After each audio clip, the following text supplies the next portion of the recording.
Greetings, friends. Welcome back to another episode of Dreamscapes. Today we have our friend Tasha Champion. I forgot to ask if it's okay to say where you are in the world. I'm in Southern California. Southern California. I'm in Oregon here, so we're both on the in the Pacific time zone. She is the Shenomenal coach who works with overly exhausted women maxed out on their to-do lists, helping them awaken to unapologetically prioritize themselves on their own to-do lists. Links in the description below. I'm going to do my housekeeping real quick. Please like, share, subscribe. Would you kindly tell your friends? Always need more volunteer dreamers. You'd see last week, no episode. Nobody wasn't able to get it done. Nobody contacted me. Dreams happen in their own time. Get a t-shirt, coffee mug, send me direct donations for whiskey. I'd like to get back to doing gaming again at some point. And 14 currently available books of historical dream literature, working on audiobooks and more books to come, all that good stuff. That's my housekeeping. Tasha, thanks for being here. I appreciate your time. Absolutely. Thank you. I'm excited.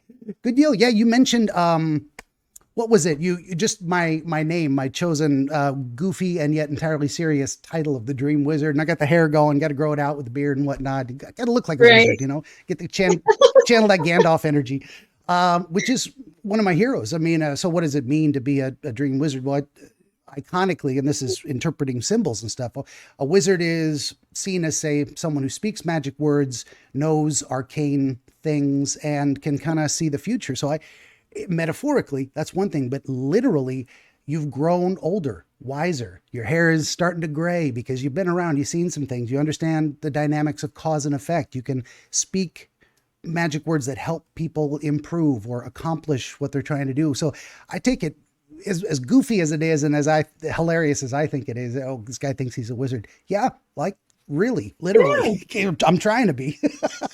Right. I don't think it's goofy at all. I think that we get to honor what comes to us and how we title ourselves and how we feel. I feel it's fantastic.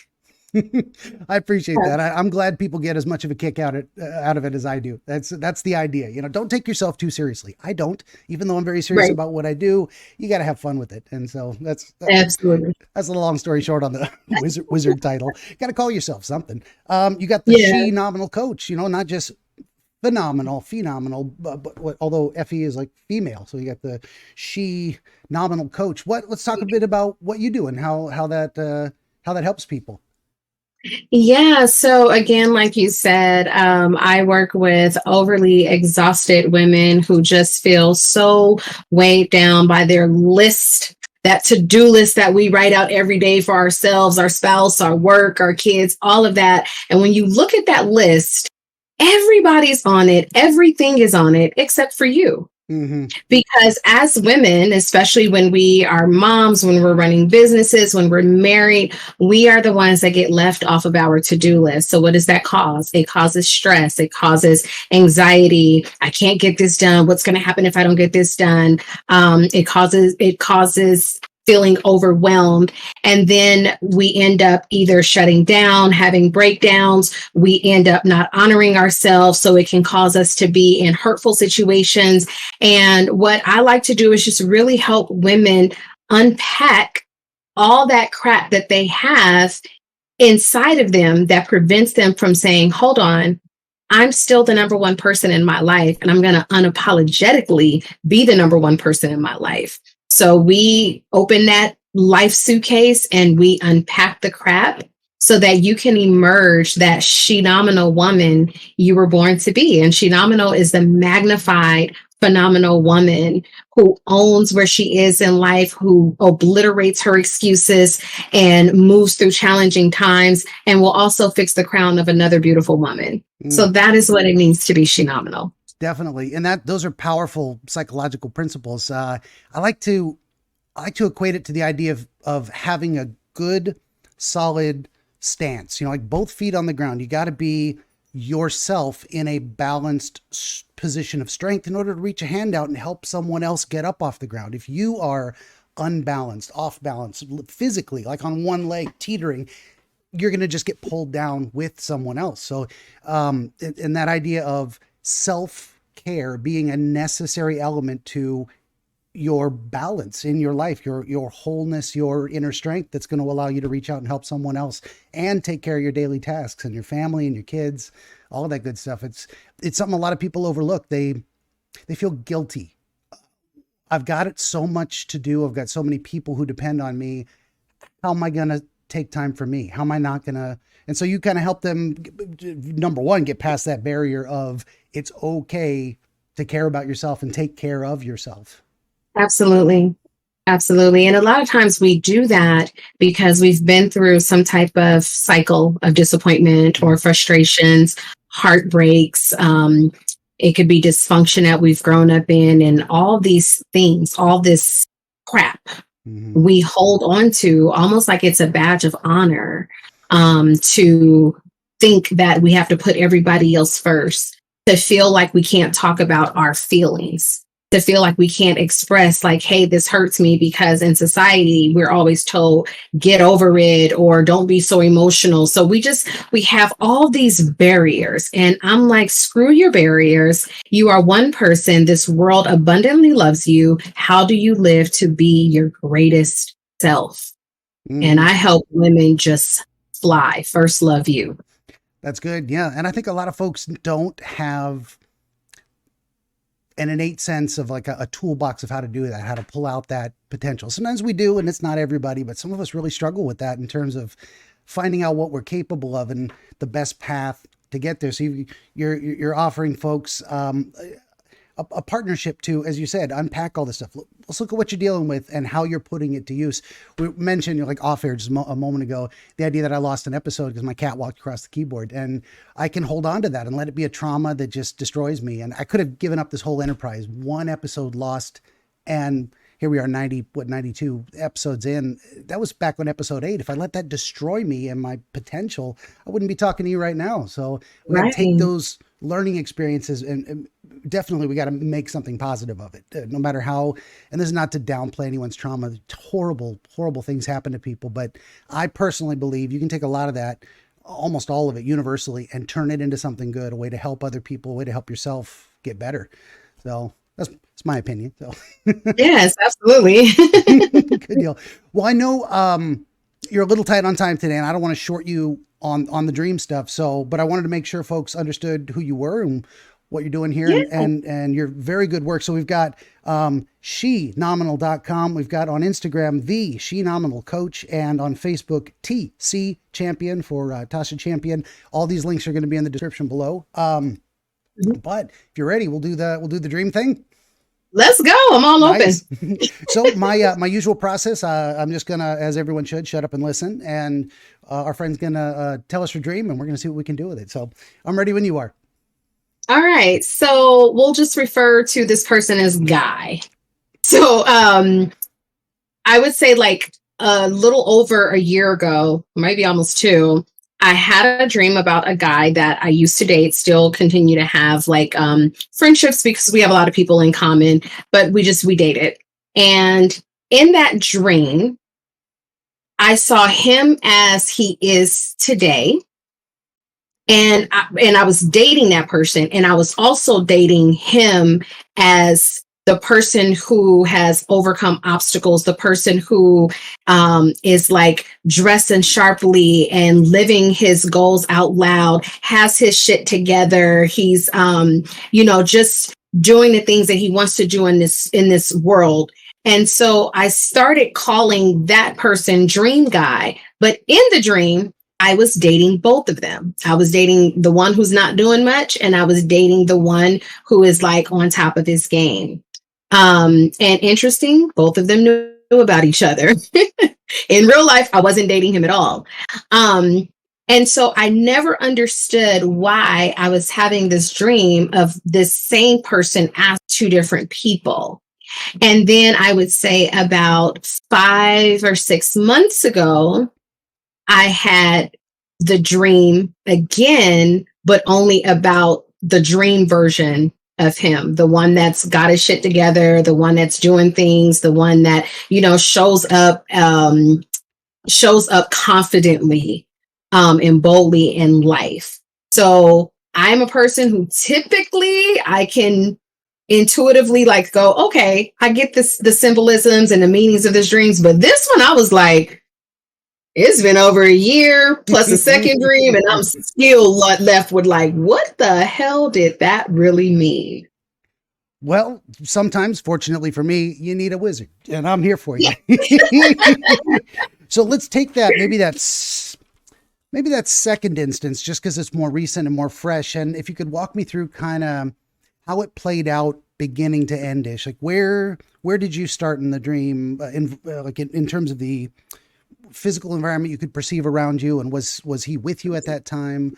Where did opening scene? What was happening?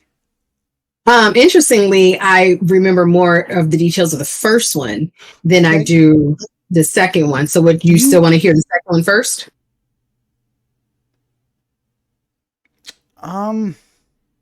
Let's go to the first one. Let's do that. It seems like that's the one that's inspired the second one. So maybe Okay. maybe we'll do it backwards this time. With recurring dreams, I usually take the most recent instance of it and try and reason backwards from what's causing this to appear again. But Right. I think we'll get there. Given there's only two, I think we could do it this way. Okay. So how about that first dream? Yeah, opening scene. Where were you? What was happening? So in the first dream, we were out and I was always with both of them. Maybe that's his alter ego. I don't know. But I was always with both of them. And so we were out and we ended up going back to his house. We were hanging out in the kitchen and eating. And then we headed into the living room and we were both, all three of us, were sitting on the couch. The regular version of him was sitting on my right side. The newer version of him was sitting on my left side. We were watching football and both of them were just, kind of talking to me. And his brother was like, okay, I'm tired of this whole situation. We need to dissolve and make some things happen, and called them upstairs and said, hey, I need to talk to both of you. And so each one of them kissed me on my cheek and was like, hey, I'll be right back. Let me go talk to my brother. And I was never able to find out what happened after that. So that was the end of what I remember in that dream. So I had both of them. In the second dream, I only had the dream guy version, the one that's all put together. And I remember us being in a car. He was driving. And I don't remember the location, but we were sitting somewhere, just at a table, maybe a restaurant, but I'm not sure. I feel like it was outside though. So maybe an outside restaurant. And we were sitting there and we were talking, and he was talking about his goals and the action steps that he was taking towards his goals. And I was like, just excited to hear him come alive and know that he's got like this great life to live. And, he was putting actions to his plans. And I was just like, oh my God, like you really got it together. Like, I'm so proud of you. And we drove back somewhere. It was not his house this time, but we drove back somewhere. And that was the end of that dream. Okay. There we go. So if we take that, my massive chicken scratch scroll here covers pages. If we take that first dream first, you're out with both men together. Any sense of the environment you were in? Where were you out? I don't remember. Okay, no sense of being someplace, but No. the idea of when you say you go to his house, was there a representation of travel of some kind in terms like you're in a car, or you just know, is the first thing you remember you're in the house and you just returned from somewhere? Is that kind of how the impression works? I would say yes. Like I remember being out. I don't remember where or anything. And then I remember it was almost like we were teleported or something. Like I don't remember the distance in which we arrived at the house, but we were there. And that's a very common experience in dreams, is the idea of a sudden scene change, almost like a movie. Fades to black, you pop up somewhere else. The travel is assumed. So There's also another interesting phenomenon where seeing something, having a visual representation in your mind's eye of being in a place is the same as knowing something. So they're equally real in the imagination, so to speak. So if you look at someone and you know what they're thinking, they don't have to say the words. It's equivalent to them saying, this is what I'm thinking, or you just knowing this is their frame of reference. It communicates the same idea. So there might be something there to the idea of knowing you had just returned from somewhere external to this home, and that was sufficient to get the ball rolling of what the scene inside the home would be trying to say to you. So, and you definitely know it is his house. Yes. House being out. Was the dream house actually representative of his actual house? Yes. Oh, okay. It was the actual house he lived in. Real life. Gotcha. Don't know what it means yet, of course, but that could also be, let's say if it was, you knew it was his house, but it wasn't his house from real life. There was something else different about it. It was better. It was worse. It was different in specific ways, but this is more like, well, let's stop there. I don't want to speculate too much. You're in the house. Do you have any sense of traveling through the house to reach the kitchen, or really when you appear in his house, scene cut style, you're in the kitchen? We're in the kitchen. Okay. Like I remember walking to the living room, but as far as being in the kitchen, we were in the kitchen. So that would almost be what I would consider to be, say, the first scene of the dream. You're in the kitchen knowing you had just returned from being out. Any sense of yourself in the environment, of their appearance in any way? You said in their appearance? Yeah, any sense of yourself or of their visual representations of their appearance, the two guys. So I remember being very calm, cool, collected. Like, I guess I'm just dating, both of them. And the regular one was very like soft-spoken and quiet as he normally is.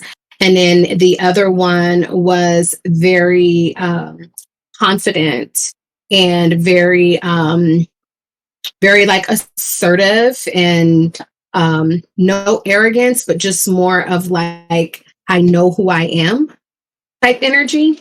Gotcha. Any visual representation of relative clothing differences or anything?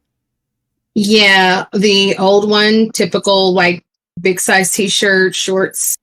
And then the other one was more of like a clean cut business casual type. Okay.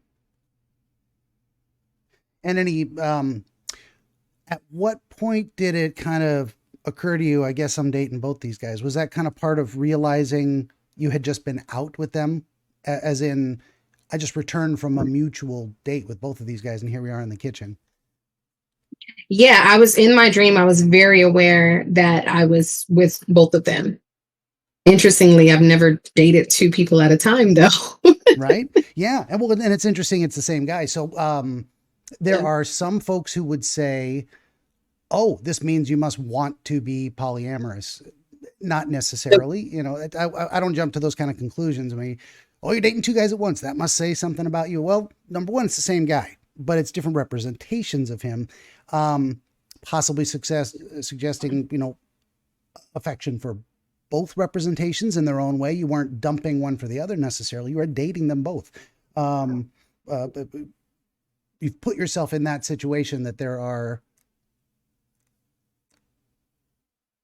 something appealing about both in a way, in my estimation. Feel free to say, no, that's not true. And anytime I make a suggestion.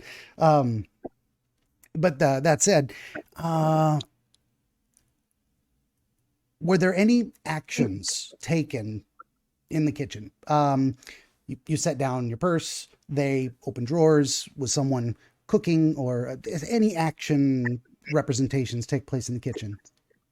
I remember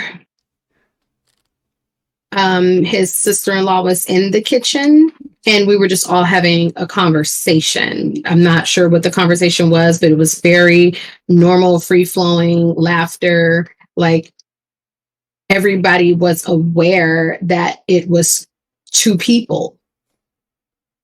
It's not like I was the only one that saw the dream version. Like everybody was aware that it was two people, but not in a sense that they were twins. It was the same person in two different elements. Gotcha. And you've got multiple representations now of his family in there. You've got his sister-in-law in the kitchen. We didn't get that first time around. There's always new stuff that comes out. That's why I do it this way.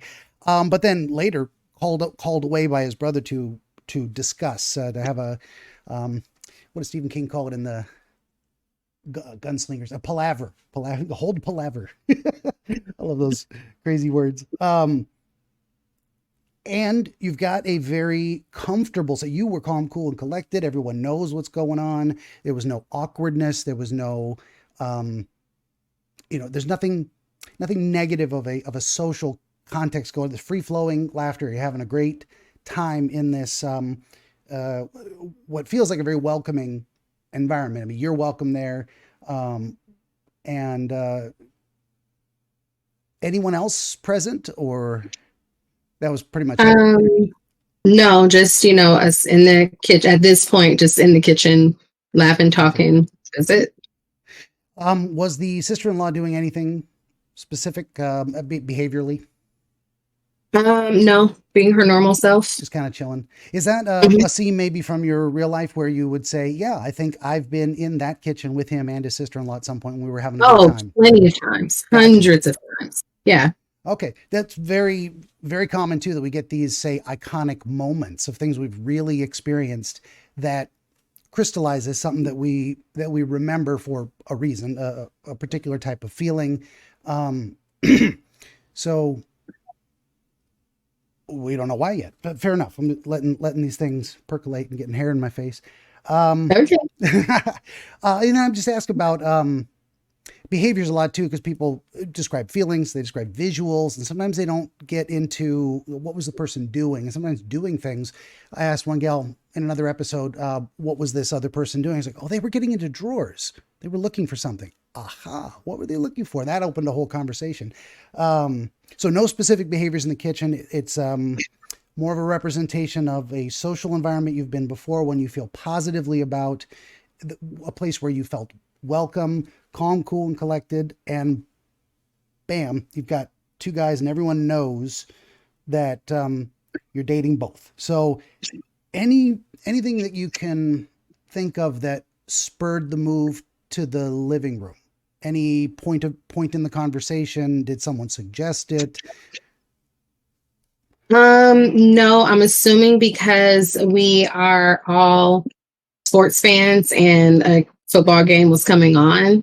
Sure. That's why we would migrate into the living room to watch the game. And you do remember walking into the living room? Mm-hmm. Do you remember the order of the people that progressed? Did you follow the guys? Did they follow you? Where I was in the middle. You were between the two guys moving in. Mm-hmm. Interesting. I don't know what that means, but and did the sister-in-law stay in the kitchen, or she just kind of faded out? No. I don't remember her being in the living room. Okay. So whatever you moved to from the kitchen, her representation, that part of what you're meant to kind of take a look at, ended with that kitchen scene, for what it's worth. Otherwise she'd still be present. She would represent an ongoing something you need to see with her present. And so you did, and again, sat on the couch with one on either side of you. Yes. And I think you'd said, the old guys on your right, new guys on your left. Mm-hmm. Any ideas come to mind about why that particular position? Right hand versus left hand. Do those representations mean anything to you? I don't know. I mean, maybe it's because at times we've sat in the living room and watched movies. He would typically be on my right side. I'm assuming that maybe that's why in the dream it was the same way. Sure. But I don't know. Yeah, no, that's a very reasonable thing. So again, it's you're showing yourself very realistic. The only bizarre thing about any of this is there's two of them. Yes. Very, very often it's like, what's different? What's missing, or what's unreal about something that's otherwise very fact-based. All of this could have happened in real life. So that one bizarre element is the one that stands out. And of course, that's what you remember. I'm dating two of these guys. That's what you came away with. Like, what the hell does that mean? Yes. That's a good idea. So the formerly empty side in real life is now occupied by the new version of what he could be. I think the fact you placed yourself in the middle is interesting too. In your mind, it's almost like, if we're looking at this as a visual representation, that old guy, if we drew a line, that line would go straight through you to the new guy. There's something about Right. you being in between what he was and what he could be. There's very much something there. And you know that you're watching football. Any particular game you can remember? That I don't remember. Fair enough. It's perfectly fine. Okay, it was just football. This is something we do. Yeah. Any snacks on the table? Any events that happen while you're watching the game? Kind of what was that experience like? No, his brother was sitting at the dining room table, which is like in the living room area. We were, just both of them were having conversations with me, the older version of him, a more quieter conversation, which is very typical. The newer version of him, again, a much more confident conversation. And I remember the newer one telling me almost like letting me know that this is him. I don't know if that makes sense, but like letting me know like this is me.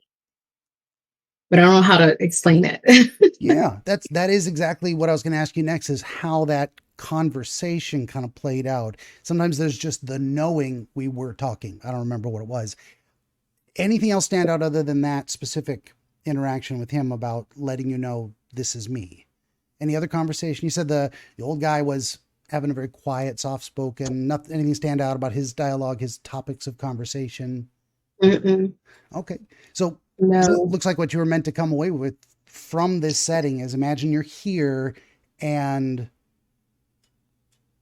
you're talking to both of them. You're having communication with both of them. You're interacting with both of them. They're both present and engaged, but really it's the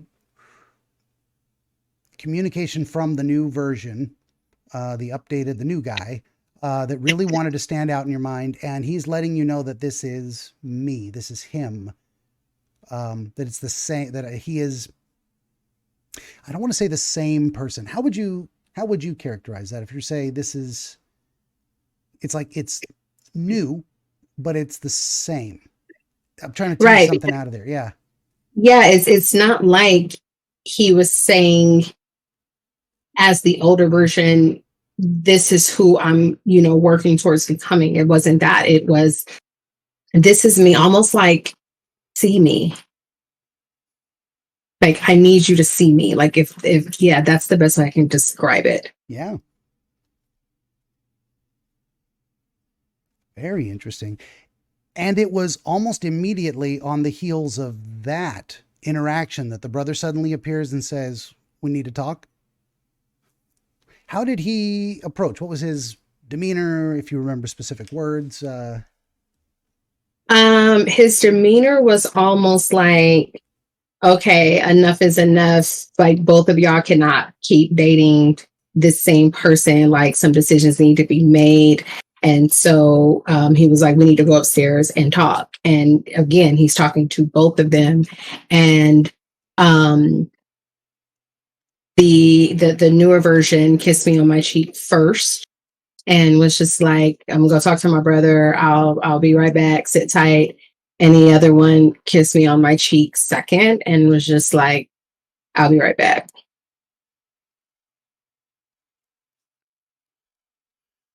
And do you remember, so starting with the new guy first, what was his demeanor, the way he phrased or communicated that idea to you, that he needs to walk away and talk? How would you kind of describe the way he did that? Again, just with like confidence, like, hey, sit tight, I'm gonna be right back. No difference than if like someone called you and you're just like, hey, I'll be right back. Hold on. You go off to go talk to that person. So nothing of like worry or like, oh gosh, what are we about to talk about? Nothing like that. It was just like, hey, who wants to talk to me? I'll be right back. Gotcha. And then the older version of him. The older version was a little more dragging, like almost like, oh, I don't know what this is about to be about, or maybe I don't want to make this decision. I don't know, but it was like more somber, more like, okay. Okay. Gotcha. And it was pretty much right on the tail end of that you woke up. That was pretty much the end of the dream. They went away. That was the end of the dream as I remember it. Mm-hmm. Do you remember? And you did mention that they were going upstairs. That Right. was part of it. And you had an idea they were going to the brother's room, or I don't know. Okay. We were going upstairs. Yeah. That's interesting too. Any what is upstairs in that house in real life? 2 bedrooms and an office. So I'm gonna assume maybe the office. Maybe the office. Gotcha. What that makes a lot of sense too. There's an office upstairs. There's a place of business. There's a place where discussions would take place, perhaps.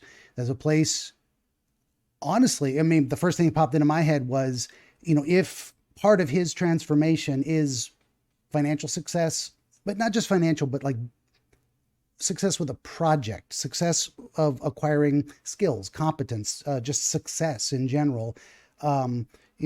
Getting to a place of success is a process. It's not something what do they say? It takes 10 years to become an overnight success. So I've got eight more years to go.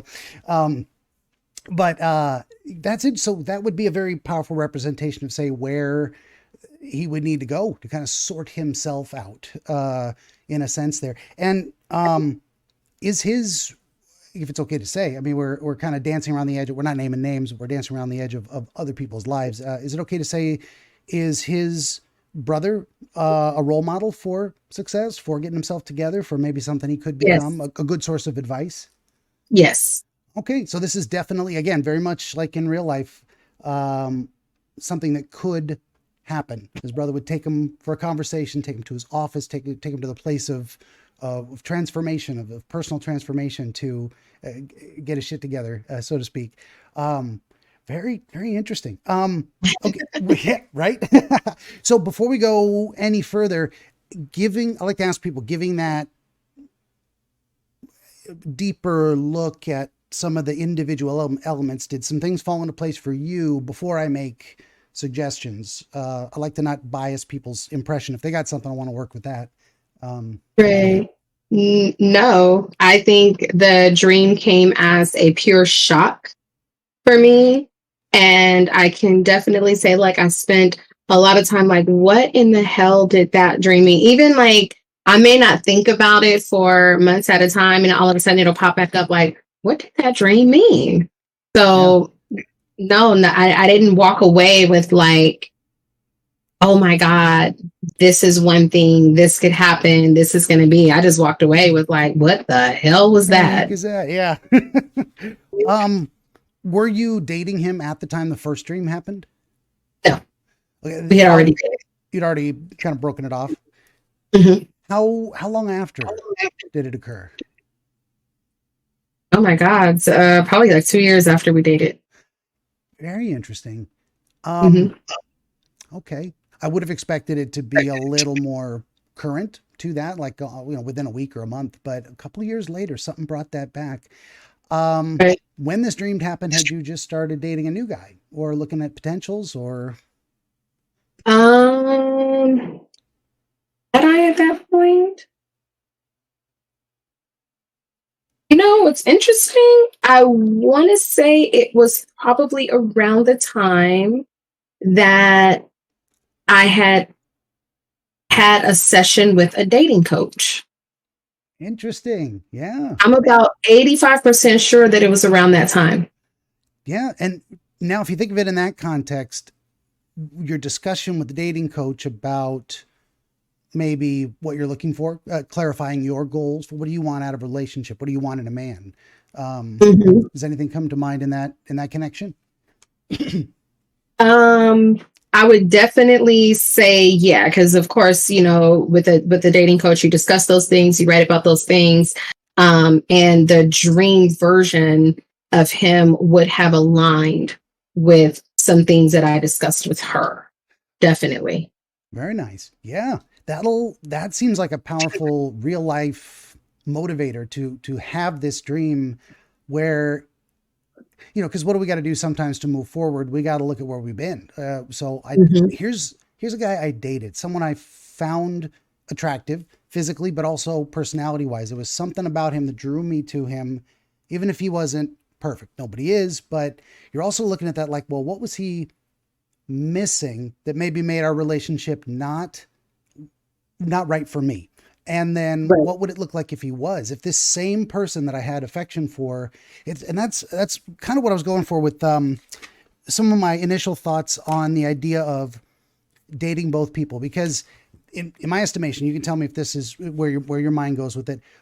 The a person's inherent potential is actually real. It's unrealized, but it's there. That new guy is the same guy with the proper expression of some elements of something, at least in your concept of him, he could have been, if maybe things have been different, if he'd put more effort into it, if he'd changed his outlook. Definitely you've got representations of things that you think he was missing that made it not work as well as you perhaps wish it could have. The idea that the new guy dresses a little better, takes care of himself, presents himself more casually but professionally to the world, and has more confidence. So that's what I was saying in terms of the idea of, you saw that those things were in him, could be there if they were let out or if they were encouraged or worked on. And I'm going to stop there and just let you respond. These are my thoughts as you're describing things and I'm looking at it. Yeah. I think that is spot on. And I don't put stock in if this person actually emerged, we could, potentially, work it out again. I don't put a lot of stock into that. Yeah. I also don't put a lot of stock into, well, I'll say this. I operate in whatever is to be is to be. Mm-hmm. And I let go of the outcome. But I don't pour a lot into like, oh, if he could be this person, then we could work it out, because, at the end of the day, this is still a friend who I want to see do well in life, period. Oh yeah. So if that dream was showing me like, hey, he's going to be okay in life, period. He's going to be okay. Then I think that that's a beautiful space. I think what probably got me the most is that I was dating both of them at a time where I wasn't dating him at all. For sure. Yeah. And this is, some people will misunderstand these representations, or they'll jump to a conclusion I don't think is warranted, which is you want to get back together with this guy. If he gets his shit together, you'll give him a second chance. I don't think that's on your mind at all. Right. And I don't think that's what this dream meant at all. But it's definitely sorting out, what do we do sometimes? We look at what was missing from a situation that didn't work. And just like I was talking about with the episode I lost, what did I not do? What was missing from me producing a successful episode that doesn't get destroyed by my cat? I got to pay attention to the keyboard. I got to make sure shit's recording. I got to keep them all fat and happy somewhere else. And, what needs to be different for my sake to accomplish my mission? So if you're looking at this in the context of assessing, what am I looking for in a partner? What do I want my ideal, boyfriend or potential future husband, whatever, to be? He would have these attributes that I can see were missing from a past relationship where I had great affection for the person, still do. Don't want to get back together with him, but if they had been having these qualities, that would have resulted in better things for them. That they would have. And you're not wishing upon him to be a different person. That's not what I'm meaning to say, but that very often we look at, well, how could someone what you do for your clients with the how can this person better organize their life to make time for the things that are going to benefit them the most. And you were looking at that. Right. What I think in that context there too. And you're having also representations of his family loves him, loves you. There's a free flowing laughter. There's a great comfort together. So you're saying things to yourself like, there's nothing about this that is sinister, that is unwelcoming, that is uncomfortable. Everyone knows they love who he was and they love who he could be if he were different, and they love you. And there's, I think you're saying to yourself that nobody did anything wrong in this situation. Right. I think that's kind of where that iconography is coming from. And that you're in the kitchen. I don't know if you have particular associations with the kitchen. It's a very hearth and home type of thing. That's, family meals. It's places you gather, it's a place of sustenance. It's also a place for casual conversations in a way that's like, sometimes the living room feels like formal company. The kitchen feels like informal family gathering. Okay. Yeah. Does that kind of fit with how you conceptualize it? Yeah, definitely. I mean, the whole feel and vibe is warm and comforting from the living room to the from the kitchen to the living room. Okay. But definitely I understand the contrast of difference that you're referring to. Like, you think kitchen, that home, loving family, warm cooked meals, like you kind of have that feeling of that. So yeah, definitely. I definitely find talking to many people and just in my own sake that the kitchens always feel a little more intimate. It always feels a little more personal when you invite, say, company over. A lot of time the place of gathering ends up being the common space versus the intimate space. It's not exactly what I'm trying to say, but there's this different feeling between the kitchen and the dining room, or a kitchen and the living room as spaces. But definitely the living room is the space where the television was and where the gathering was for football. So you've got another representation of things you've actually done in real life, gone over to watch football and you hang out, and he's sat next to you on the couch, the older version of him. And I think there is something there too of like the idea that you are between the two versions. That maybe, what crossed my mind was the idea that hopefully as a result of knowing you, he's going to get to that other place where maybe aspirational on your own part of, maybe I had a positive impact. Maybe some part of knowing me could help him become more of what he could be. Again, this has you got to feel something, or we can play around with the idea a little more. Right. No, that makes a lot of sense. I mean, anybody's life I walk into, I hope to always leave a positive impact, especially someone that, whether it's family or a close friend or someone that I once had a loving relationship with. I would want to see them do well in life. And I would hope to know that, some part of me played a part in them wanting to do better in life, wanting to do more in life. And maybe I said something that sparked something in them. So yeah, I can see that as well. Yeah, that's always my goal too. I hope everyone I meet or talk to is somehow better off for knowing me. I hope. Sometimes even if I got to give them bad news, tough love or whatever, but that happens. It happens. Sorry, it's not what you want to hear. I hope this helps. Right. Right. That's why I'm never in these dream interpretation stuff. I'm always looking for positive benefit. I'm not always looking to give a happy answer necessarily. I'm open to, this could be disaster and you're trying to warn yourself away from something, but it all depends on the context. There was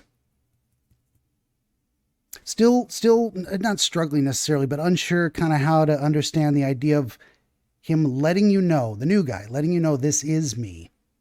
Mm-hmm. And it wasn't more of a becoming, but see me as I am. Mm-hmm. I don't know what you think about that. There's something important. There's something important you were saying to yourself about this arrangement, about the idea of dating two guys at once, about being in this shared social setting in his home with his family present. That's wrapped up in that idea. I'm not always sure what to make of some of these things. I don't know if anything comes to mind about the idea of seeing him as he is versus becoming. kind of how you, some of the words you threw out there for that. Right. And I don't fully know. Fair enough. I don't fully know. Well, if we go down a little associative rabbit hole with the idea of seeing someone as they are, how do you conceptualize that idea? See me as I am. What does that idea mean? How would I you think describe it? seeing someone as they are just means like, see me, don't see my past, don't see what I've been through, don't hold me hostage of the things that I've done. Just see the truth of who I am right now in this space and time.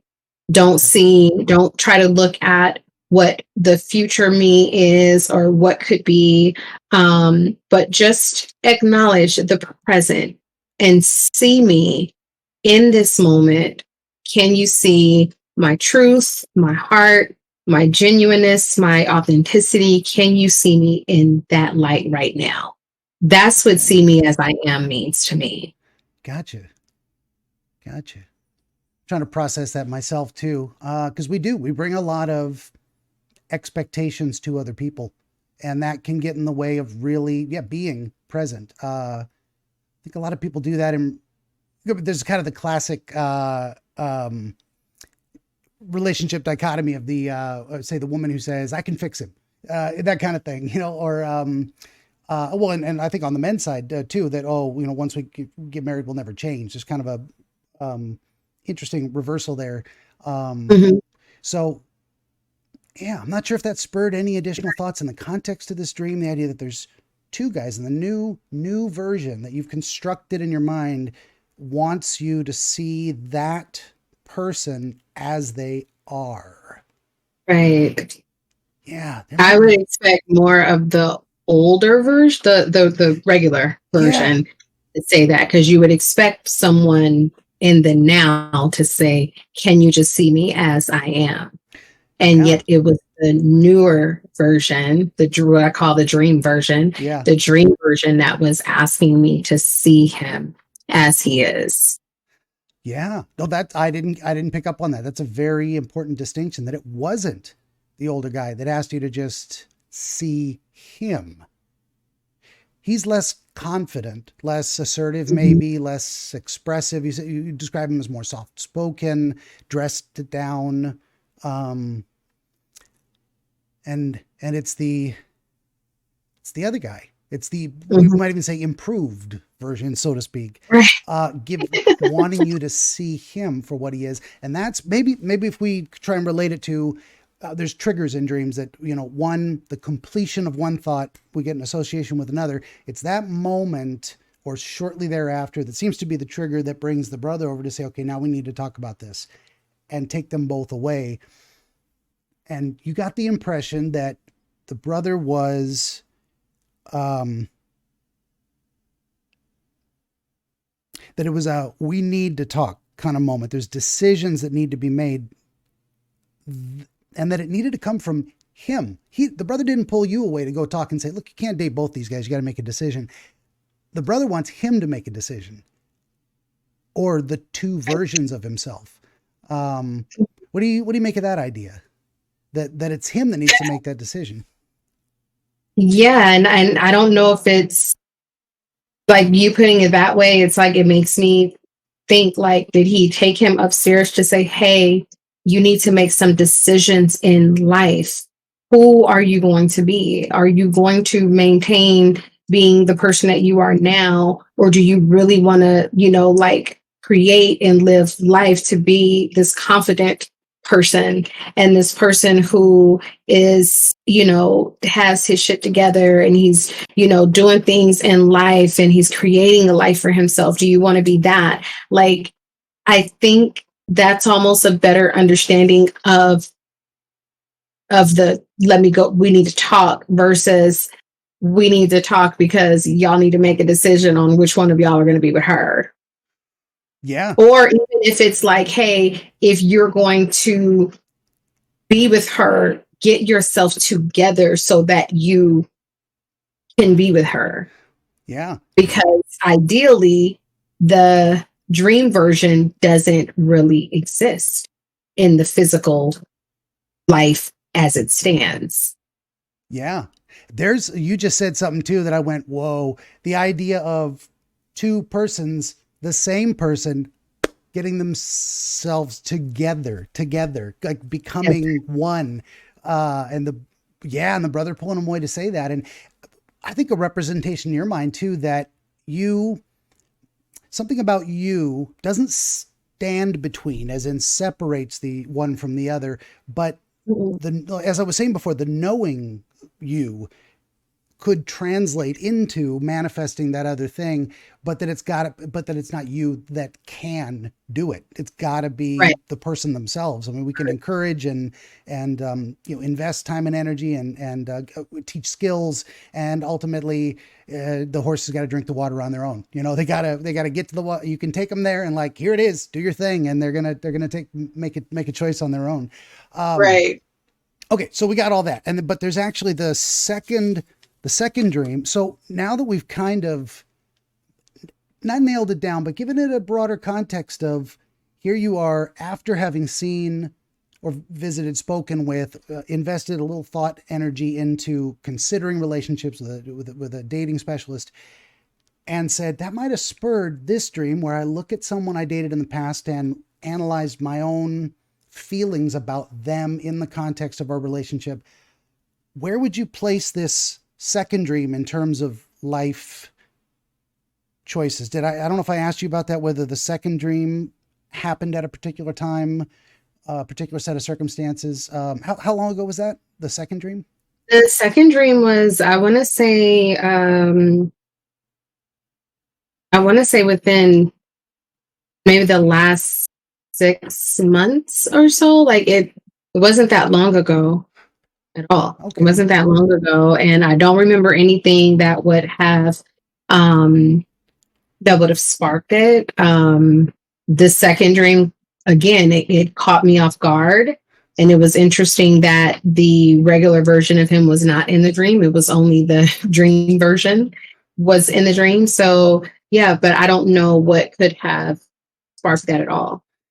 Between that first dream and the second dream, have you, so you're doing the Shenomenal coaching thing. Did that all kind of come together for you in the last year or two? Is this not a new enterprise, but one you're starting to fulfill recently? No, this has been me. Yeah. Okay. Fair enough. That would have been one interesting kind of connection. There was probably, so if we look at the first dream as kind of a self-analysis in relation to the idea of having a good relationship with someone, then there's something else that spurred this second dream.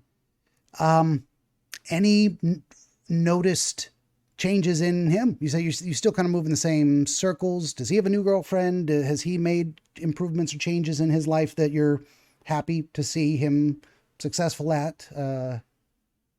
As you know, the times that we may check on each other and, text or have small conversation, he will say that he's, just kind of working towards getting his life together. That's nothing that I physically can see to confirm or anything. If he has another girlfriend, he's definitely not going to tell me that. But yeah, I don't know what I still don't know where that particular dream came from, where it sparked from. Now, I will say this. My dreams are very prophetic. So like there are women in my life that will tell me, if you dream that I'm pregnant, just don't tell me, because anyone that I've had a dream of that they were pregnant in real life, whether they knew or they had just found out. But my dream, when I have very vivid, colorful, I can see everything happening in the dream. I always call it, that's how God communicates with me. Sure. Is through my dream. So again, that's why I was so taken aback that like, really, but I can't figure out what this dream means. I'm like, I'm sitting up here like, God, really? You gonna leave me hanging? You're not gonna tell me what happened? But So do you, So I'm used to my dreams being very prophetic, and here this one has not been, or either yeah. or it could be that I'm having some unknown resistance to really seeing the clarity of it. Maybe so. Yeah. I mean, there's so many possibilities. I am, so where do I come from on this? I call myself a wizard and I get into the metaphysical stuff. But I definitely have a specialty, which is which I think I'm good at in that realm, but draws limits around what I'm able to confidently tell people. I think the first dream we've rooted out a lot of very personal psychological elements that make sense, and that's my specialty. That kind of connections to the real world, real thoughts and emotions, your own thought processes, completely separate from that and stuff I don't know anything about. Lucid dreams, prophetic dreams. The people report this stuff. I have a friend who lives not a half a mile from me down, across the way there. And he has told me, Ben, I had this dream. And a week later, exactly that happened. I don't know what to do with that stuff. So sometimes maybe when I'm stuck and things don't make sense, it's out of my wheelhouse. It may actually be something where, um, if we go with the purely psychological thing, you could have had this dream saying, just at that time, you maybe were thinking of him and wondering how he was doing more often. And so dream came to you one night where you said, look, he's going to be fine. That could be it. Or it could be, as you said, with the pregnancy thing, you had no communication from him other than, hey, I'm doing fine. But you had maybe, I can't say for sure, a psychic knowing, he really is. Something's happening with him. Something's changing in his life that gives you this impression that he's going to be that, or is becoming that improved version of himself that was always potential. Right. I don't know. That blows my mind too. It's like, that is entirely possible. And how much of us are connected in our sleep with that collective unconscious type of thing. We've got a lot of the books I'm editing, they've got, prophetic dreams and dreams of, predicting death, like a relative will come to them in a dream the night before they die and say, I'm going away. And then they get a letter in the mail a week later saying they died the next morning. What is that? I have no idea. All we've got are people's stories that it happens. It apparently has happened. Yeah. A long-winded way to say, hell if I know what to make of all that stuff. But just the idea that I'm open to it, where my knowledge ends, I don't know what's out there. I'm not going to discredit any of it. So. Yeah, I gotcha. But I think just, kind of talking it through, seeing some of the possibilities or just kind of breaking it down, I think has definitely been supportive and helpful. Things that I wasn't connecting the dots on. I feel like I have more of the dots connected. So yeah, that. Well, and a second opinion, a sounding board, someone to, at the very least, just talk it through with you. Hopefully I give something of value, but I think it's more that the process, whatever this thing I do intuitively, I don't even really understand it. I just talk to people and listen and try and give them, well, what do you think about this? What do you think about that? So to anyone watching, I think you can do this with your friends. Tell them your dream. If they'll sit still and listen, if they're interested. Not everyone's as fascinated as I am by other people's dreams. But I think if you talk it through, if they ask you some questions like this, you can start pulling some of these things out, especially if they know you a little bit better. They can say, what was happening when that happened? I know you were doing this thing and you remember that guy, and bam, it all starts to fall into place for them. And they're like, that makes sense. You don't always need a wizard. Your friends can fill that role, very, very adequately. I say that too with folks about, a counselor, a psychologist. Sometimes you got some real serious shit and you need to talk to someone, but for our own mental health, have friends you can just discuss your life with, share your thoughts and ambitions, share your problems, get a second opinion, get someone to tell you, well, here's what it looks like from the outside. You can't always see yourself. I mean, that's the value I think you provide with folks too. They can't see, exactly. They can't see where they need to invest more energy in themselves to better accomplish all the things they wanted to do anyway, the things that are important to them. We bring light to their blind spot so that they can see them. Absolutely. Because usually it's the blind spots that's holding them back, and they're not recognizing, they don't recognize the limited beliefs, they don't recognize the resistance, they don't recognize the blocks. So when you put a name to these things, it really helps to go, oh my God, that's there. That's what I'm feeling. And you have to understand, like, oh, but that's what's also holding you back. And so it allows people to, like I just like to refer to it as unpack. Yeah, you got to get a look at what's in that suitcase because you're carrying it around with you one way or another. It's you know you can't. Most of us cannot put it down in a lot of ways. Right. It's gonna come with us. It's internal, hardwired. And last thing before I let you go, I know we're working on a time crunch, but when you said maybe God sent you a puzzle, it's something you needed to just think about for a time. That's a good way to look at some of these things where maybe we're not meant to understand it instantly. We're meant to hold on to it for a while and let the process of thinking about it guide us in other ways that I can't even comprehend. So, you know, people who come to me with dreams they've had for 10 years and we finally kind of make sense of it later, maybe for whatever reason, their life needed to play out that way, where they held on to this thought and it just came back to them once in a while for 10 years before they were allowed to have an answer. That's entirely possible. Yeah, I definitely agree. And it's something that I teach when I'm either doing group coaching or facilitating or something. Like, I tell people, don't just ignore opportunities. Don't always be so quick to be a no, because sometimes what you're saying no to right now plays a major part in what you need to say yes to later. But if you say no now, it's going to be no forever. So sometimes you have to really open yourself up to go, okay, is this an opportunity? Is this something right now that I need to learn? Is this an experience I need to have? Because everything is connected and all of those pieces are going to continue to build to give you that one massive goal or picture that you see for yourself. But if you don't open yourself up to receive, you'll miss so much of it trying to focus on the one picture. You miss all the parts that come along the way. Yeah, parts that, very honestly, we cannot be prepared for what's coming unless we do the work ahead of time. And I think it's a great way to put it too, is like, I've had unfortunate or unpleasant things happen to me in the past, and I look at where I'm at today and I go, oh, that's why. Because here I am now because of that. Gotcha. Sometimes that's a great way to look at those, say, tragic events that are horrible sometimes, is where am I now because of that? Is this actually a better place? Is this actually where I needed to be to make sense of everything and make it work out for me? So I think it's a great place to wrap it up. If you feel like we've got a decent answer, at least more you can think about going forward, and feel free to always get back to me on, hey, that second dream. Here it came to me. This is what it means. I'd be fascinated to hear it. Absolutely. We'll see. It will unfold as all things do. Yep. All right. Well, let's do this. We're going to once again thank our friend Tasha Champion, the Shenomenal coach, who you can find at shenomenal.com, on Instagram at the Shenomenal coach, and on Facebook at TC Champion for Tasha Champion. All the links in the description below.